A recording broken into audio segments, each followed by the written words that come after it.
이스라엘하고 하마스하고 이 전쟁이 일어나서 이제 그 전쟁으로 인해서 이제 또 여론이 막 갈라져요. 어디는 막 이스라엘 편을 들고 어디는 이제 하마스 편을 들고 막 그래요. 미국의 이 대학가들은 이스라엘을 싫어하고 하마스 편을 좀 많이 들어요. 그래서 요즘은 이제 그것 때문에 논쟁이 좀 심하죠. 막 대학 총장들이 어디를 이스라엘을 지지하면은 여론에서 상당히 좀 불리하고 좀 그런 면이 있습니다. 근데 이제 이스라엘은 역사적으로 이제 우리가 알다시피 이제 반유대주의가 항상 이스라엘 사람들에게는 늘 그게 신경이 쓰이는 거예요. 왜냐하면 뭐 중세 시대부터 해가지고 이 반유대주의는 엄청나게 아주 이스라엘 사람들에게는 거의 항상 일상적으로 의식을 안 할 수가 없는 그런 어떤 고단한 그 민족이니까 그런 거예요. 뭐 또 2차 대전 때는 또 이스라엘 유대인들이 또 얼마나 많은 어려움을 당했습니까? 그러니까 이스라엘 민족들은, 이스라엘 사람들은 지금도 마찬가지예요. 항상 이 여론을 통해서 반유대주의나 반이스라엘이 일어나지 않도록 하는 일에 가장 신경을 많이 써요. 근데 또 보면은 이 반유대주의는 항상 또 있어요. 보면 항상 또 있다고. 없어진 것 같은데 또 어느 템인가 있고. 그래서 이 반유대주의는 그 시오니즘, 이 시오니즘이라고 하는 것은 이스라엘이 이제 온전한 국가, 온전한 굳이 따지면은 이 시오니즘의 뿌리는 구약의 선민 사상이 있어요. 선민 사상이다. 그러니까 우리는 하나님께서 택한 민족이다. 이게 시오니즘의 뿌리라고요. 근데 이 시오니즘도 굉장히 또 이것도 역시 뿌리가 깊기 때문에 이 시오니즘을 바탕으로 해서 이스라엘이 또 어때요? 국가와 또 민족이 굳건하게 서야 된다. 근데 또 이 시오니즘이 또 지나치게 또 강해지면 반유대주의가 또 들끓어나고 그러니까 이게 참 어려운 문제예요. 그러니까 이 문제는 우리 주님이 오시는 날까지는 절대로 해결이 안 되는 문제입니다. 그래서 저 팔레스타인 분쟁은 거의 해결이 안 될 아마 그러지 않나 싶어요. 물론 이제 나중에 또 적 그리스도가 이 세상을 또 어떤 식으로든 통치할 때 저 문제는 분명히 어떤 식으로 또 처리가 될 거예요. 근데 그때는 이제 온 세상이 다 이제 적 그리스도의 진영으로 다 넘어가니까 그때는 유대인이건 이방이건 간에 할 것 없이 그때는 하나님 편의 선자냐 이 적 그리스도의 진영의 선자나 이제 그 둘로 나눠지는 거예요.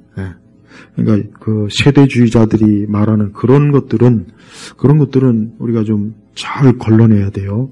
세대주의자들은 너무 지나치게 유대 민족주의의 뿌리를 둔 그런 신앙을 가지고 있기 때문에 종말론을 꼭 그런 식으로 끌고 가요. 그래서 우리는 그런 거는 좀 조심해야 되겠고, 지금은 우리가 이 세상을 우리 그리스도인은 편안하게 살 수 있는 세상은 분명히 아니라는 거. 편안하게 우리가 안심하며 살 수 있는 세상은 아니라는 거. 그래서 믿음을 가지고 기도에 깨어 있어야 되는 거. 이거 한 가지만큼은 분명하니까 우리가 또 그렇게 살아야 되겠습니다. 이 에스더서는 우리가 이제 보통 에스더에 대한 이야기는 많이 듣잖아요. 근데 이 에스더서의 이야기는 어떻게 보면은 이 반유대주의가 여기 참 잘 나와 있어요.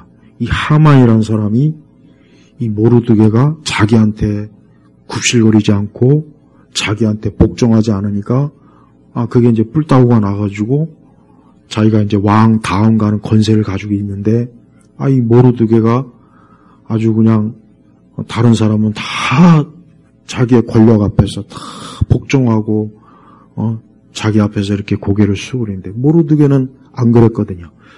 그러니까 이 하만이 가만히 보니까 저놈이 저게 유대인이구나. 저게 유대 혈통을 가지고 있구나. 안 되겠다. 이참에 그냥 아주 유대인들을 그냥 우리 제국에서 아주 싹 뿌리 뽑아야 되겠다. 해가지고 왕한테 저 모르드게를 빌미로 해가지고 이 유대 민족들이 왕에게 통치에 아주 좀 불순한 자칫하면은 반역 세력이 될 수도 있으니까 이걸 사전에 제거해야 된다.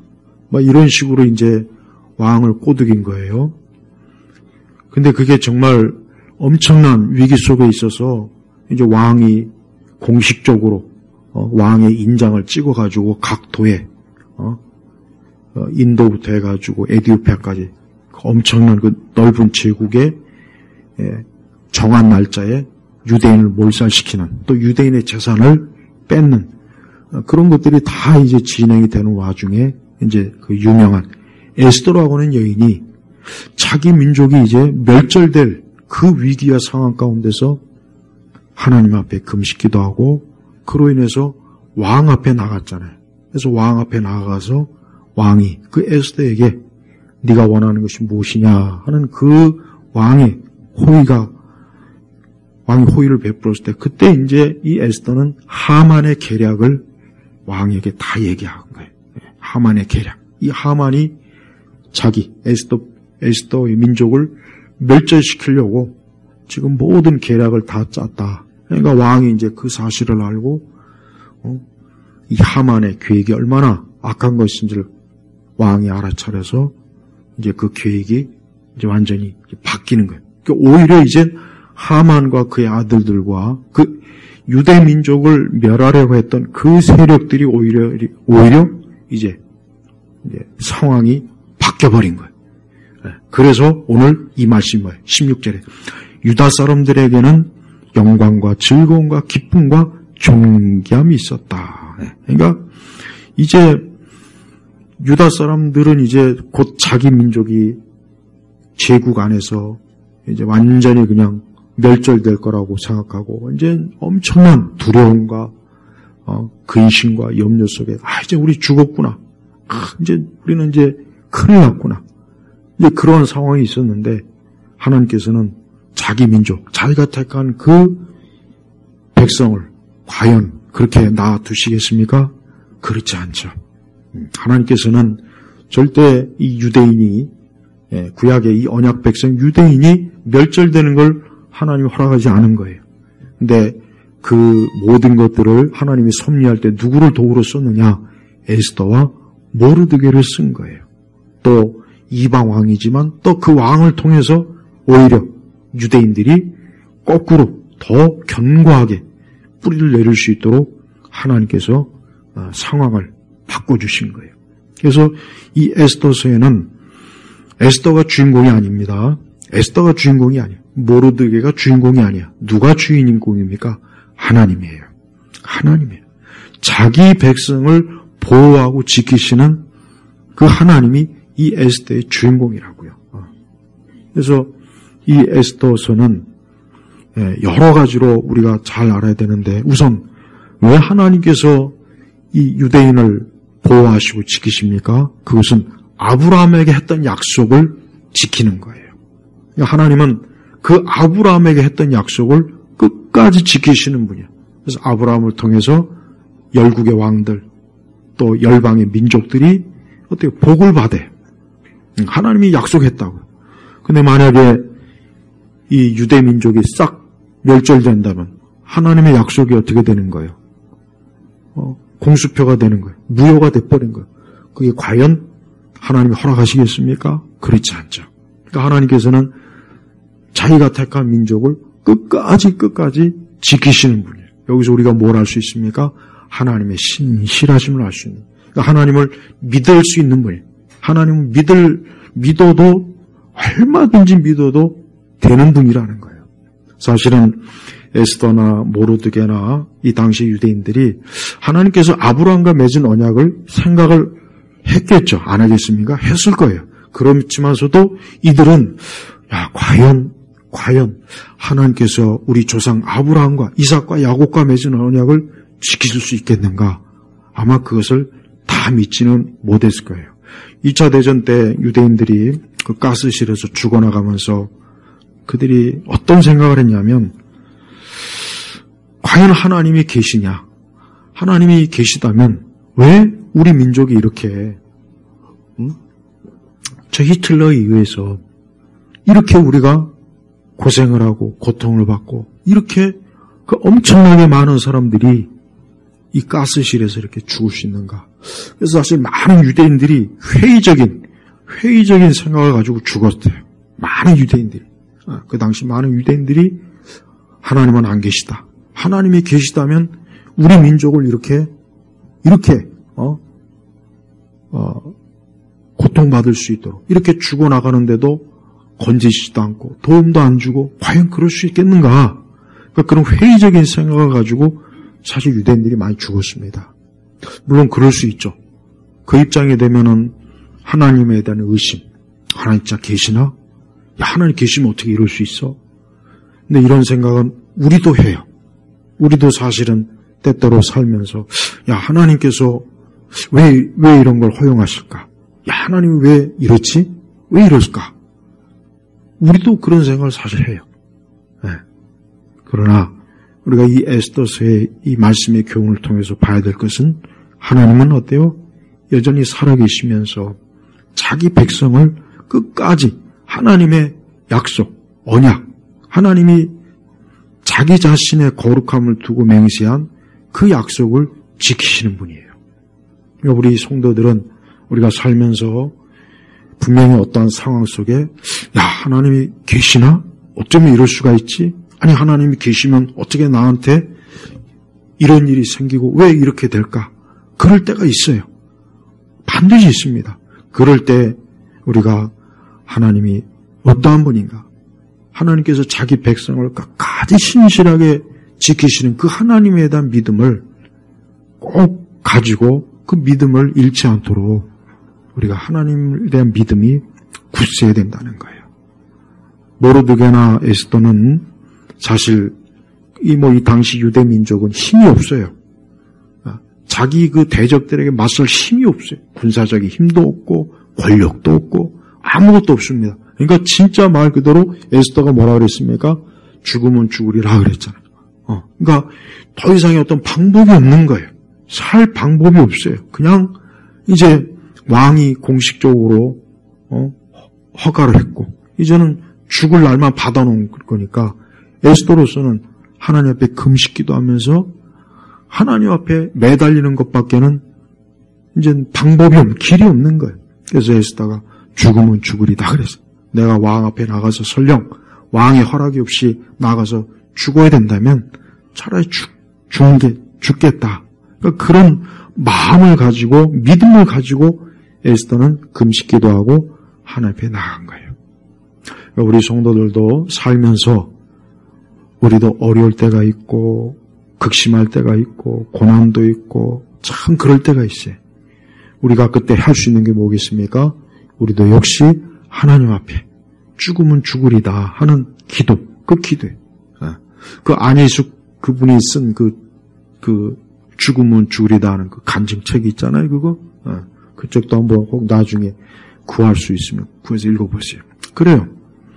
그러니까 항상 우리 주의 자녀들은 어떤 극한 상황과 어려움에는 아무 방법도 없고 아무 힘도 없고 어떤 길도 안 보였을 때 어떻게 됩니까? 하나님 앞에 기도하며 하나님을 붙잡는 그 믿음이 그때 필요한 거예요. 에스더는 비록 왕비지만서도 그도 유대인이에요. 그도 유대인이기 때문에 만약에 에스더가 유대인이라는 사실이 밝혀지면 에스더도 죽어야 돼요. 왕의 명령이기 때문에 에스더도 죽어야 됩니다. 왕비라고 살려둘 수가 없어요. 왕은 자기 그 에스더가 유대인 줄 모르고 있어요, 지금.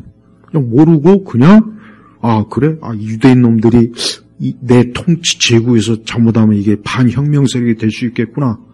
그래? 그러니까 하만이 계획한 걸 덥석 받아들여서 그렇게 했는데 그게 사실은 뭐예요? 자기가 그렇게 사랑하고 아끼는 에스더까지 결국 나중에 죽이려는 걸 몰랐던 거죠. 그러니까 하만이 얼마나 계략이기에 교활합니까? 그러나 에스더는 자기 혼자만 살 궁리를 한 것이 아니라 자기와 자기 민족이 하나님의 이 언약의 백성이 어떻게 저 하만에 의해서 죽을 수 있겠는가 하고 하나님 앞에 기도하며 하나님께 매달린 거예요. 그러니까 하나님은 자기 백성과 자기 민족을 절대 잊지 않고 하나님께서 어때요?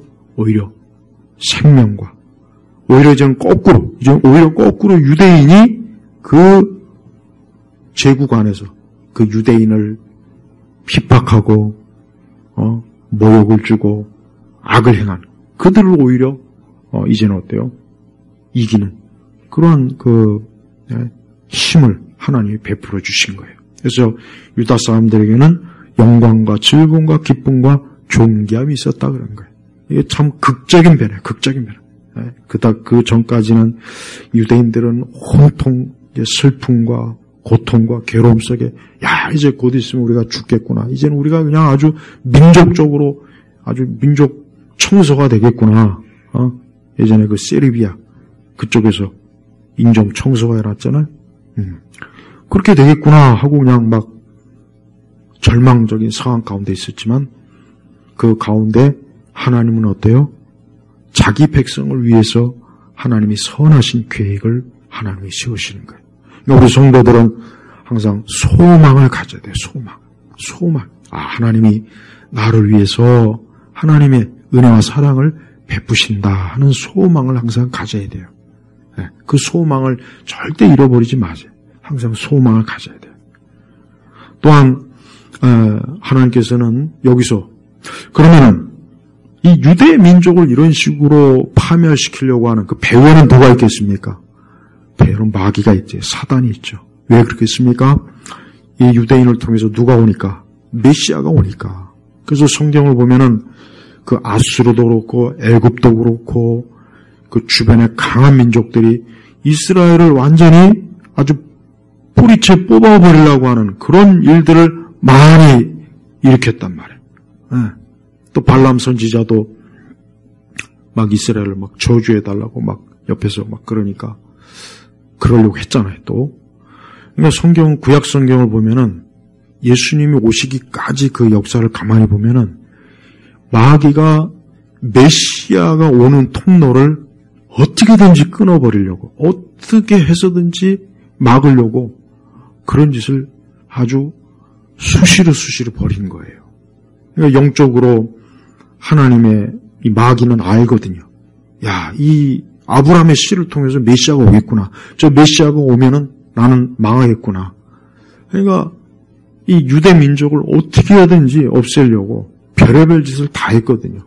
근데 참 하나님께서 놀랍게도 유대 민족들을 끝까지 보존하시고 오게 하셔서 결국은 어때요? 예수님의 때 예수님이 딱 오신 거예요. 그리고 또 예수님이 오시고 난 다음에도 우리가 성경의 마태복음이나 시작에 보면 알겠지만은 그 헤롯이 유대 왕이 났다고 하니까 이거 내 자리를 노릴 그 애가 태어났구나 해가지고 2살 이하로 다 어때요? 샅샅이 뒤져가지고 다 죽여버리잖아요. 근데 하나님께서는 요셉과 마리아에게 어때요? 미리 그걸 알려서 애굽으로 피하게 하잖아요. 애굽으로 피하지 않았으면 헤롯의 군사들이 다 찾아내서 다 죽이는 거예요. 여러분 얼마나 잔인합니까? 자기 그 왕권을 위협한다고 생각해가지고 그 싹을 미리 자르는 것. 그래서 2살 이하는 전부 다 잡아다가 그 아기들을 죽였으니 얼마나 끔찍하게 한번 생각해 보세요. 그게 영적으로 그 배후에 누가 있습니까? 마귀가 있는 거예요.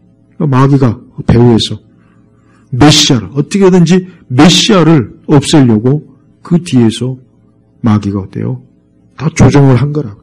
그러니까 여러분 이 마귀는 사단은 그래요. 사단은 하나님의 백성들을 분명히 어때요? 괴롭히고 힘들게 하고 고통을 주고 파멸을 주고 무엇보다도 교회를 파멸시키려고. 이게 마귀가 어때요? 쓰는 아주 교묘한 전략이라고요. 우리는 이런 마귀가 지금도 여전히 지금도 활동하고 있다는 걸 꼭 알아야 돼요. 꼭 알아야 된다고요. 아, 지금은 뭐 이런 일이 없겠지. 아이, 뭐 지금 그렇지 않아요. 지금도 마귀는 어때요? 어떻게 하면 교회를 무너뜨릴까?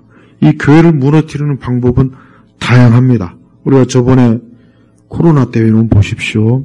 여러분 지금 이 코로나 때문에 지금 상당히 지금 교회들이 많이 어려워요. 왜냐하면 이것 때문에 아직도 교회 예배당에 나와서 예배 안 드리는 사람도 많이 있어요.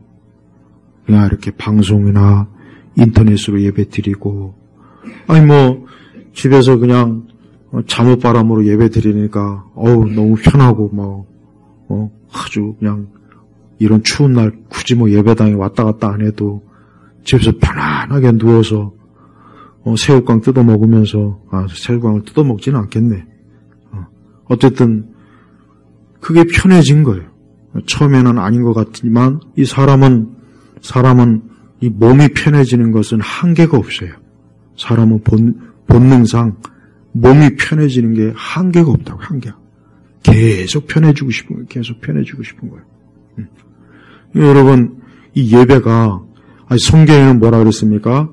모이기를 힘쓰라 그랬잖아요. 성경에는 분명히 모이기를 힘쓰라 그랬다고요. 근데 우리가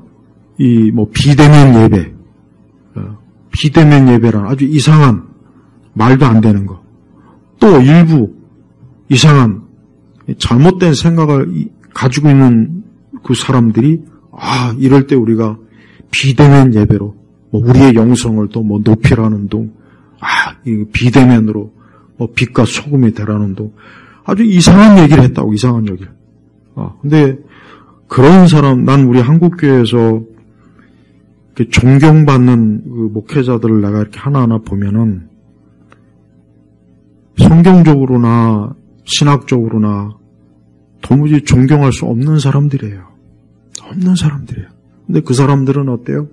겉으로 신사적이고 아주 정직하고 아주 공의롭고 정의롭고 사람들이 막 그 모습을 보면서 아주 보기 드물 개념이 있는 목사라고 지켜주고. 지금 추세가 그래요. 그렇게 좀 그 생각, 그들이 좀 생각이 삐뚤은 좀 좌측으로 빠진 이런 사람들이 다 존경을 받고 아주 좋은 목사라는 도. 요즘은 그래요. 그러니까 비대면 예배를 드려도 된다. 우리가 이럴 때 세상의 빛과 소금이 돼야 된다. 우리가 이럴 때 국가에 그 사람들이 여전히 존경받고 잘했다고 칭찬받는 시기라고요. 근데 결국은 꼬라지가 어때요? 교회들마다.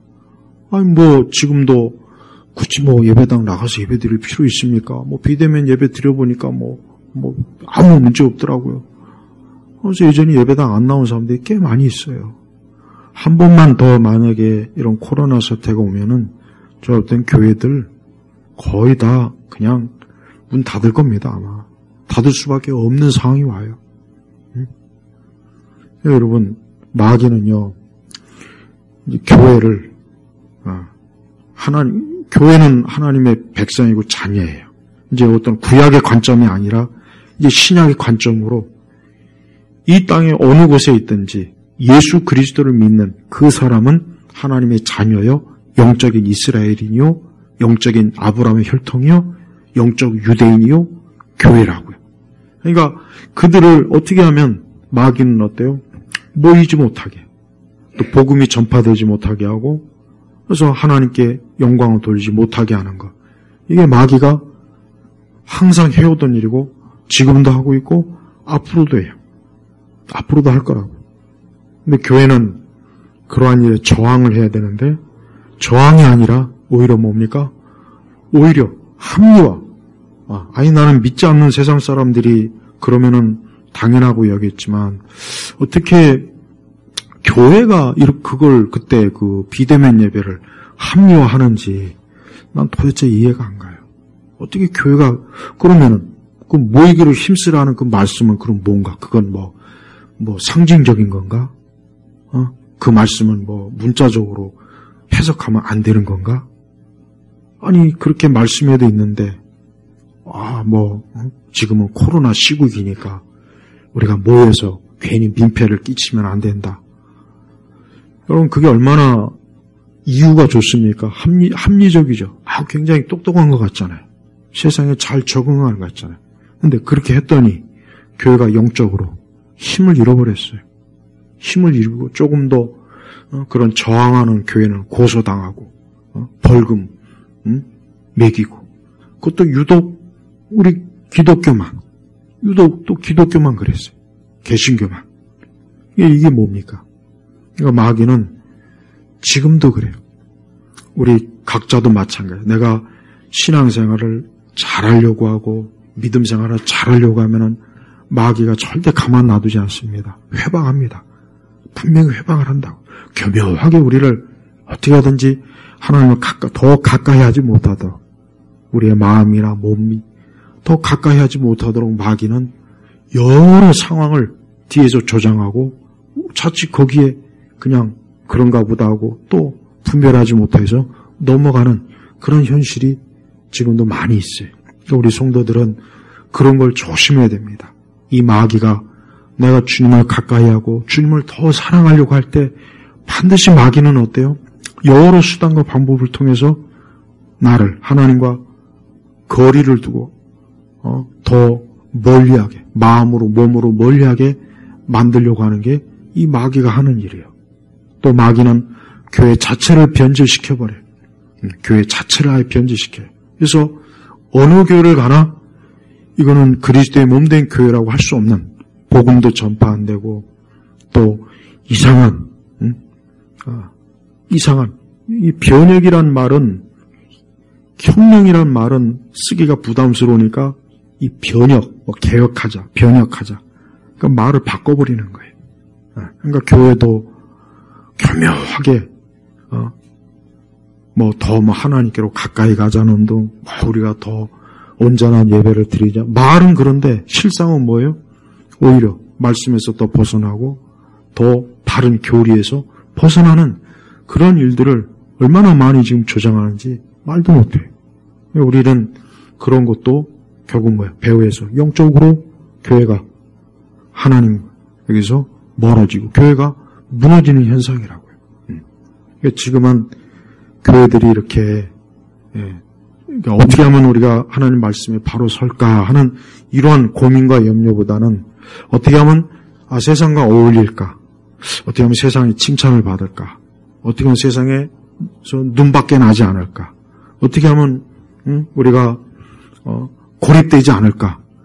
이게 이걸 제일 중요하게 여기에요. 이걸 제일 중요하게 여긴다고요. 그러니까 그 반대 길로 가면 고립되고 욕먹고 비판받고 그런 거를 싫어하는 시대가 되어서 이제 교회도 어떤 하나님의 말씀보다는 어떻게 하면 세상에서 욕먹지 않고 어떻게 하면 세상에서 눈치 보지 않을 그런 쪽으로만 자꾸 간다고. 근데 그렇게 되면 결국은 우리는 십자가도 부정해야 돼요.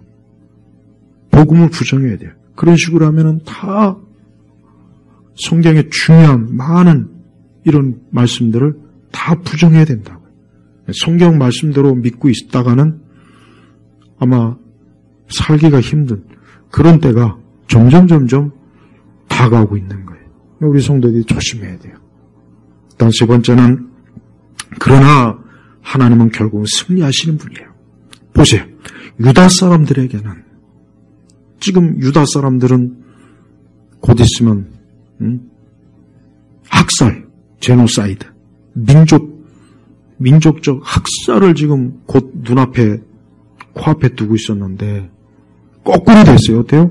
유다 사람들에게는 영광과 즐거움과 기쁨과 존귀함이 있었다. 예수님을 끝까지 잘 믿는 사람들은 결국은 어때요? 영광과 즐거움과 기쁨과 존귀함이 있는 거예요. 여러분 제발 이 말씀을 끝까지 잘 여러분이 마음에 두셔야 돼요. 우리가 결국은 어때요?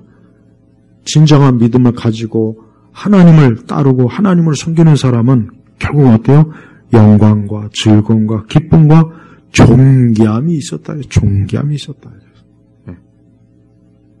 근데 그 믿음을 가지지 못하고 그냥 지금 당장 어렵고 힘들고 막 그러니까 아유, 야, 안 되겠다. 야, 이거 살아야지. 이거 이대로 이거 죽는다. 아유, 안 되겠다. 야, 믿음이고 뭐고 지금 당장 살아야지. 그런 마음이 드는 그 순간부터는 벌써 이미 무너진 거예요. 이미 무너진 거라고. 무너진 거라고. 유다 사람들과 모르드게와 그 에스더가 하만이 이제 그만 간교하게 왕을 꼬드겨 갖고 이제 유대 민족이 말살되는 그러한 일이 생겼을 때 유대인들이 어떻게 했습니까? 야, 우리 이거 이참에 국적을 변경하자. 야, 이 다음에 이참에 우리가 이거 이제 더 이상 유대인으로 있었다가는 큰일 나니까 이제 우리가 애굽인으로 바벨론인으로 우리가 인도 사람으로 우리가 국적 변경을 하자. 이랬습니까? 아니에요. 여전히 어때요? 저들은 아브라함의 신앙, 믿음을 끝까지 가지고 있었다고요. 에스더도 마찬가지고 모르드게도 마찬가지예요. 우리가 우리의 믿음을 포기하지 않는 거, 이것도 중요한 거예요. 그러니까 예수님은 우리가 믿음을 포기하지 않고 끝까지 주님을 믿는 거, 그게 뭡니까? 그게 좁은 길이에요. 그게 좁은 길이고 그게 하나님 앞에서 내가 생명을 얻는 굉장히 중요한 길이라고요. 그러니까 여러분 점점 앞으로 더욱 우리 성도들에게 있어서는 우리의 믿음을 포기하라고 하는 그런 유무원의 압박이 많을 거라고요. 우리의 믿음을 포기해. 너의 믿음을 포기해. 너가 하나님을 믿지만 않으면 그러면 이제 모든 걸 다 좋게 해줄 테니까 하나님만 믿지 말아라. 하나님만 안 믿으면 돼. 네가 신앙만 포기하면 돼. 교회만 안 나가면 돼. 네가 하나님만 따르지 않으면은 그러면 괜찮아. 이런 식의 유혹이 앞으로도 많이 올 거라고요. 그래서 여러분 우리는 우리의 생각이나 마음을 잘 지켜야 돼요. 우리가 이 세상은 어쨌든 하나님을 거역하는, 하나님을 싫어하고 하나님과 다투고 하나님의 뜻을 거역하고 어긋나는 그런 세상이라고요. 그런 것들이 학교에서 또 이런 드라마나 영화나 제도 속에서 이렇게 들어올 때 우리 성도들이 그냥 거기에 순응하면은 그거는 어때요? 우리 믿음을 무너뜨리는 거예요. 믿음을 자꾸 무너뜨리는 거예요. 그러니까 마귀는 믿음을 한순간에 무너뜨린 전략을 쓰는 것이 아니라 뭡니까? 조금씩 갉아먹는 거예요. 그러니까 어느 순간은 보니까 믿음이 거의 그냥 바닥을 치는 거예요. 바닥을 치는 거예요. 그래서 그 믿음이라는 거를 좀 강하게, 좀 믿음을 굳세게 이렇게 가지고 있어야 되는데 자기도 모르는 사이에 벌써 가지고 있던 믿음이 자꾸 이런저런 이 세상과 세속주의와 불신앙 또 마귀 이런 것들이 여러 가지로 우리의 믿음을 자꾸 해방할 때 자기도 모르는 사이에 어때요? 그걸 저항하지 않고 그냥 순응하는 거예요. 어쩔 수 없지. 지금은 이런데 어떻게 하겠어. 나 혼자 어떻게 하겠어. 그러니까 그러다 보니까 어느 팀에서는 믿음이 그냥 거의 그냥 남아있는 믿음이 거의 진짜 하나님께서 지켜주시지 않았으면은 그냥 불신앙으로 완전히 빠져들어가는 그 정도까지 사실 갈 수도 있는 거예요. 그러니까 우리는 믿음을 끝까지 지켜야 돼요. 15절에 보면은, 거기 보면은 뭐라고 했습니까? 에스더 8장 15절에 보면은, 모르드게가 푸르고 흰색의 관복을 입고 큰 금면류관을 쓰고 자주색 고운 배 겉옷을 입고 왕 앞에서 나오니 도성의 수산이 환호하며 기뻐하였다. 여러분, 모르드게는 하만의 미움을 받고 있어요. 하만이 이 모르드게를 눈에 가시처럼 여기고 저 모르드게를 아주 그냥 그 장대에 메어 달아서 죽이려고 그 모르드게를 지금 거의 그렇게 될 상황이었는데 어때요? 극적으로 하나님께서 바꿔줬죠. 그래서 오히려 하만이 어때요? 자기가 모르드게를 죽이려고 만든 그 장대에 어때요? 하만이 오히려 거기에 매달려 죽임을 당한 거예요. 그리고 모르드게는 어땠습니까? 영광을 얻잖아요. 영광. 관복. 그러니까 모르드게가 그 하만의 권력, 권세를 모르드게가 대신 차지한 거예요. 그러니까 이제 수산이 환호하고 기뻐하고 유다 사람들에게는 영광과 즐거움과 기쁨과 존귀함이 있는 거예요. 자, 이거 보십시오. 하나님께서는 하나님에게 끝까지 신실하고 충성된 사람을 어때요? 결국은 높여주고 지켜주고 그를 보호하지 않습니까? 그러니까 모르드게가 만약에 중간에 이러다가 내가 하만에게 죽겠구나. 그냥 대충 하만에게 가서 뇌물도 주고 가서 절도 하고 그러면은 그러면 살겠자고 그래서 봐요. 그러면은 하나님의 영광을 가리는 거라고. 더군다나 하나님 믿지 않는 이 하만에게 그것은 말로 다 할 수 없는 하나님의 영광을 짓밟는 것밖에 안 돼요. 그래서 모르드게는 끝까지 어때요? 자기 신앙과 믿음을 지킨 거예요. 여러분 이렇게 우리 성도들이 알아야 될 것은 이 신앙과 믿음을 지킨다는 건 절대 쉬운 게 아닙니다. 절대 쉬운 게 아니에요. 이 신앙과 믿음을 지킨다는 것은 진짜 어려워요. 내가 현실 가운데서 내 신앙과 믿음을 지킴으로 인해서 내가 만약에 많은 걸 잃는다고 생각해 봐요. 어려운 문제예요. 이건 그냥 단순히 이론적인 게 아니에요. 진짜 내 믿음과 신앙을 지키는 것 때문에 내가 정말 무슨 큰 불이익을, 큰 어려움을 내가 만약에 겪는다면 우리는 그게 과연 쉬울까요? 신앙과 믿음을 정말 내가 지킬 수 있겠습니까? 아마 어려울 거라고요. 그래서 여러분, 우리의 믿음이 절대 믿음이 적어서는 안 되는 이유가 바로 여기에 있는 거예요. 그러니까 믿음이 할 수 있는 한 믿음이 커야 되고 또 어떤 상황에서도 내가 믿음을 지켜야 되고 하나님 믿는 믿음으로 내가 이겨내야 되고 하나님 믿는 믿음으로 내가 승리하고 이게 성도들은 그렇게 해나가야 돼요. 절대 여러분 믿음을 그냥 나는 하나님 믿습니다. 여기에서 머물면 안 되고 내 믿음을 어떻게든지 무너뜨리려고 하는 여러 상황 속에서 우리가 믿음을 지키는 게 그게 진짜 믿음을 있는 사람이에요. 그러니까 진짜 믿음 있는 사람과 없는 사람은 분명히 거기서 차이가 납니다. 살아있는 믿음을 가진 사람은 자기 믿음을 지키려고 발버둥을 칠 것이고 그러나 그 믿음이 살아있는 믿음이 아니에요. 그냥 죽은 믿음이에요. 그냥 표면적으로 영적인 믿음도 아니고 그런 사람은 절대 자기 믿음을 지키려고 하지 않습니다. 그 믿음을 지키려고 목숨을 바치지도 않을 것이고 그 믿음을 지키려고 애를 쓰지도 않을 거예요. 그냥 그때그때 봐서 그럴 거라고요. 그렇지만 모르드게나 에스더는 어때요? 끝까지 자기 믿음을 지켰어요. 끝까지 지켰다고. 설령 죽임을 당한다 해도 믿음을 끝까지 지킨 거예요. 다니엘의 세 친구도 보십시오. 다니엘과 그 세 친구도 결국은 자기들의 믿음을 지킨 거예요.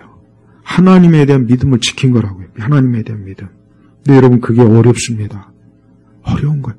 어려우니까 하나님께서 성경의 말씀을 내놓은 거 아니겠어요? 에스더도 마찬가지예요. 에스더도 자칫하면 자기가 왕의 부름 받지 않고 나가면 죽이는 게 그게 법이요, 법. 그러니까 에스더도 야, 이걸 어떻게 해야 될까? 결국은 어때요? 아, 그래.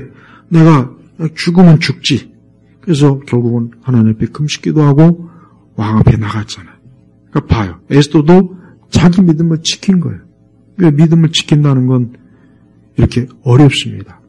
우리 세대는 우리가 살고 있는 지금은 하여튼 믿음을 갉아먹는 그런 문화, 지적인 그런 흐름, 믿음을 갉아먹는 세속주의, 믿음을 갉아먹는 쾌락주의, 믿음을 갉아먹는 정욕주의, 이런 것들이 정말 산더미같이 쌓여 있어요. 그러니까 그 믿음을 지킨다는 게 얼마나 피곤하고 힘들고 손해도 많고 어려움이 큰 거예요. 근데 그 믿음을 지키지 않으면은 우리는 하나님 앞에 믿는 자로서 신실하다는 인정을 받을 수 없을 겁니다. 없을 거예요. 계시록에는 무서운 말씀이 나오죠.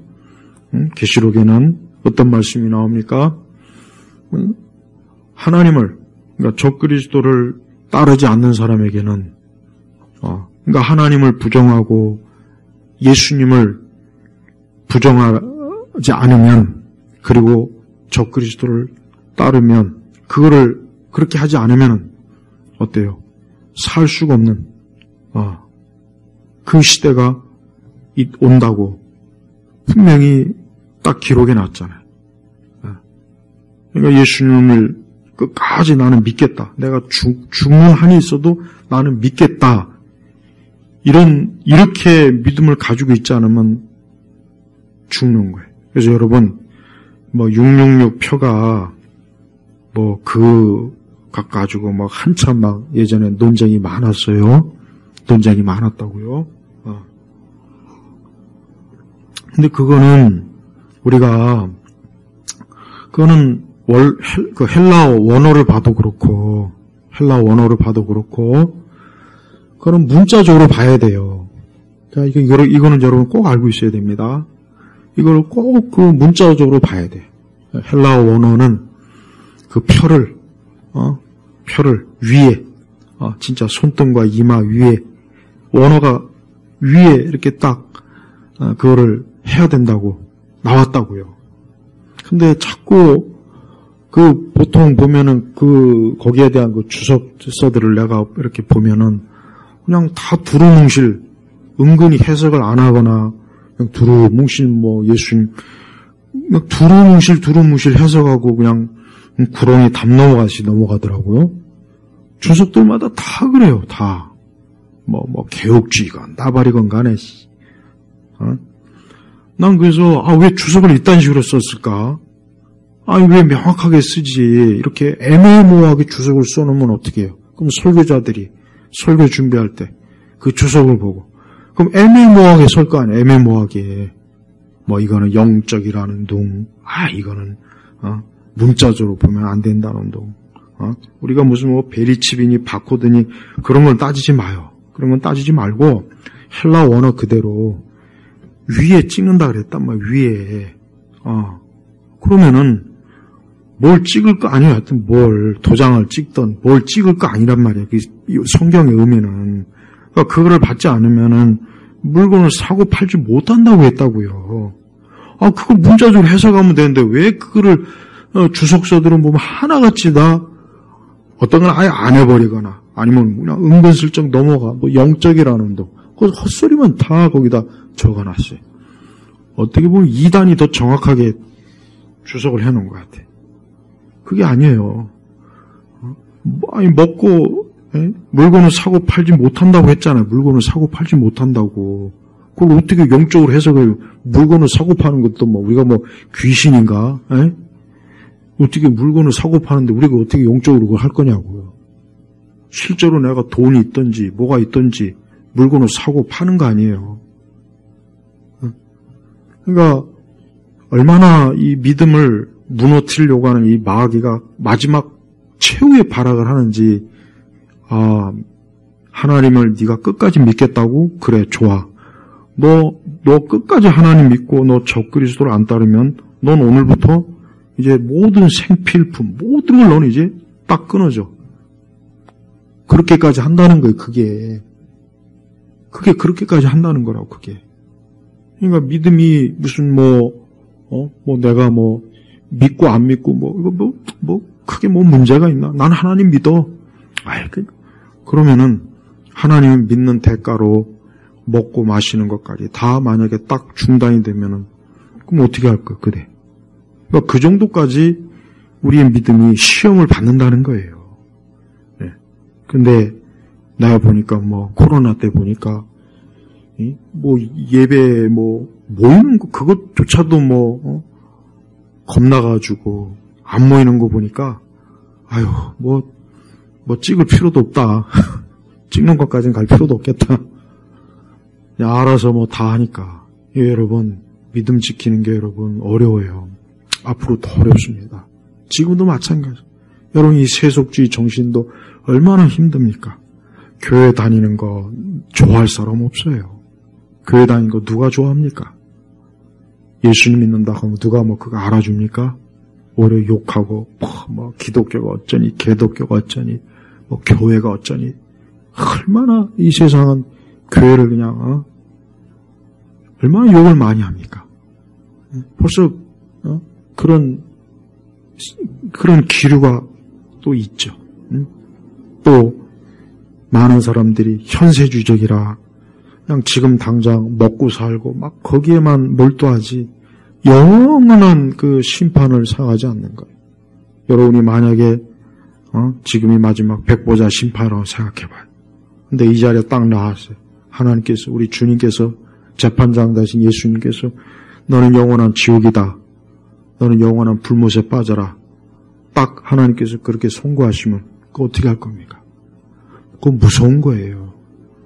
그거를 깊이 생각을 하고 교회 다녔으면 좋겠어요. 내가 가만히 생각해 보니까, 다른 걸 다 떠나서, 그걸 한번 깊이 생각하면서 교회 다녔으면 좋겠다. 얼마나 많은 껍데기 가짜 신자들이, 하나님의 사랑이 없는 껍데기들이 그때 그 자리에서 염소의 자리로 밀려갈 때 아마 그때 이후 말로 닿을 수 없는 영원한 고통과 괴로움이 있을 거라고요.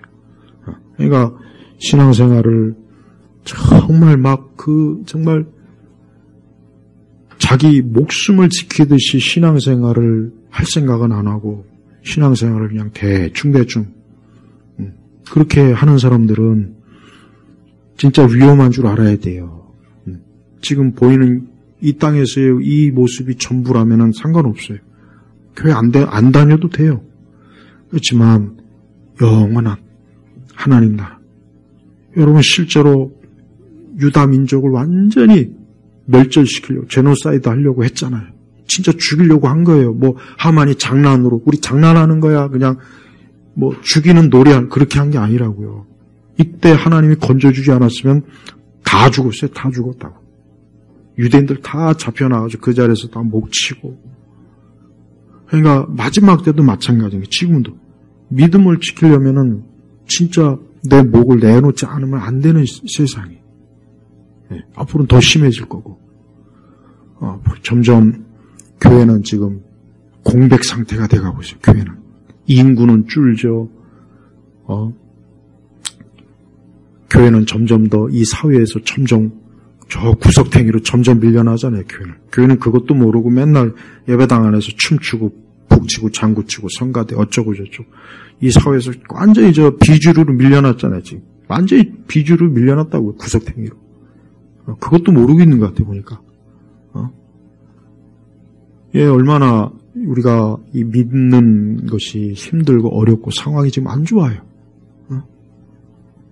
근데도 아니라고.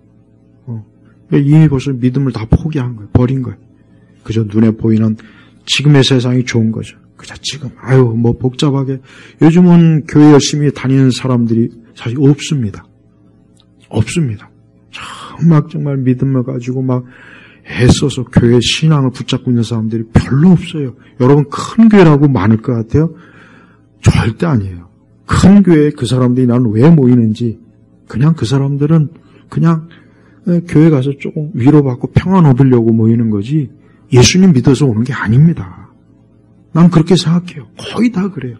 정말 예수님을 믿으려고 교회 오는 건 아니에요. 그럴 것 같으면 그럴 수가 없는 일들이 많이 있으니까. 그래서 우리가 이런 현 상황을 볼 때마다 정말 얼마나 많은 영혼들이 자기의 마지막 그걸 모르고 그냥 이 세상의 영광만 그래서 어떻게 하면 좀 오래 건강하게 막 오래 살까? 어떻게 하면 그것만 목이 메이지. 그러니까 우리 믿는 성도들은 절대 그러면 안 됩니다. 우리의 궁극적인 마지막 내가 주님 앞에서 이게 최후의 모습이에요.